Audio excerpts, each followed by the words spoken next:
Imagine building a global empire of enduring businesses. A testament to smart investing and long-term vision, that's the Berkshire Hathaway way. And today, we're breaking down how you can take your first steps towards that monumental achievement.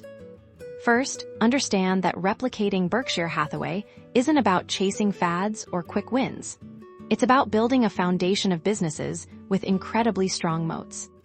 A business moat, much like this castle's defense, is what protects its profits from competitors. Think brands people trust implicitly, proprietary technology, or exclusive distribution networks. Berkshire's brilliance lies in its decentralized management and astute capital allocation. What does that mean for you?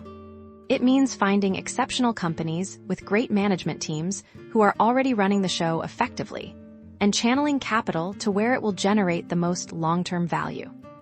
This isn't about micromanaging, it's about identifying businesses with consistent earnings power and a proven track record, then providing them with the resources to grow and thrive independently.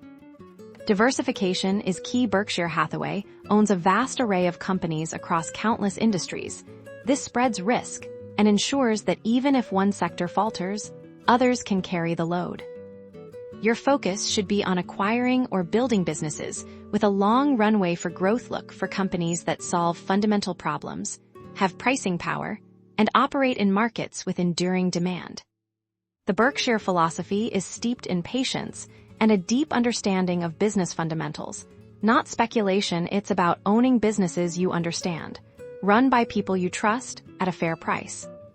This journey requires discipline, a commitment to value, and the courage to make bold, long-term decisions by focusing on enduring businesses, smart capital allocation, and decentralized leadership.